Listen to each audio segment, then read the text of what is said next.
All right, so here we are, 45, 46, 47, more multiplication, finding the product. So 45, we have g squared minus 3 times the trinomial g squared plus g minus 6. All right, so we know the routine by now. We're going to take each term of our binomial, multiply it by each term of the trinomial.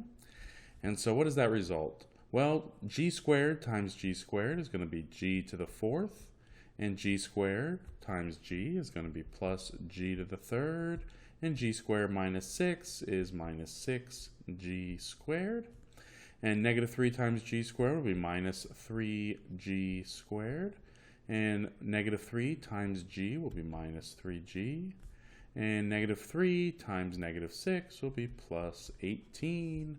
Let's go ahead and combine like terms where we can and rewrite in descending order. I don't see any other any other degree of 4, so this g to the fourth will just come down.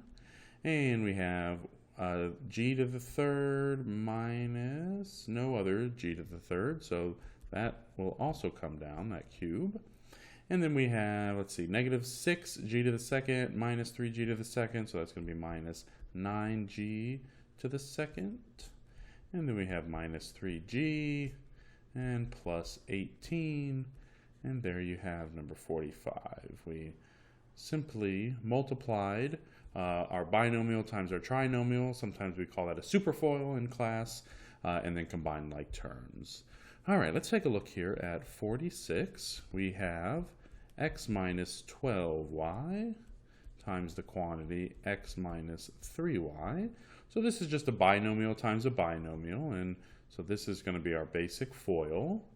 Also, your professor may refer to it as double distributive, which is the more modern term for it, but I still like the old school FOIL, right? First outer, inner last.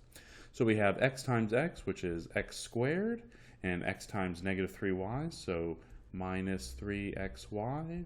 Negative 12y times x will be minus 12xy, and negative 12y times negative 3y is going to be plus 36y squared. Let's combine like terms here. So we have x squared, and we're going to combine these two. Negative 3xy minus 12xy is going to give us negative 15xy, and then plus 36y squared. Alrighty. And let's take a look at number 47. We have, I'm going to write it over here, the binomial 10p plus 11 times 10p minus 11.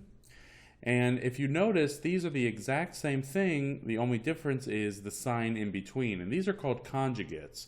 And when you're multiplying conjugates together, the two middle terms are going to cancel out. So when you are foiling, you really don't have to do the two middle terms, the outer or the inner, because they cancel. So you only have to do your first to your first, and then your L, your last to your last. So sometimes in class we say, instead of foiling, you're really doing a FLA. You're just your first to your first, your last to your last. But we'll go ahead and do the whole thing. That way you can see how with conjugates, when the only difference is the middle sign, you'll see how those two inner middle terms cancel. So 10p times 10p is 100p squared. 10p times negative 11 is minus 110p. 11 times 10p is plus 110p. And then positive 11 times negative 11 is minus 121. And so here you can see when we combine like terms, these two middle terms end up canceling each other out. And so you're left with 100p squared minus 121.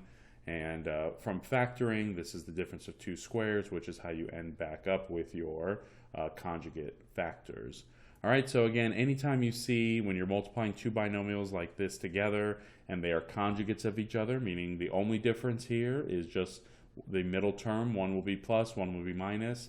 You don't have to do the whole FOIL, you can just do the first, you can just do the first term to the first term, and then the last term to the last term, because those middle terms will always cancel. But if you forget, no big deal. Just do the whole thing, and you'll see that the middle terms cancel, and you'll wind up with the same answer anyway.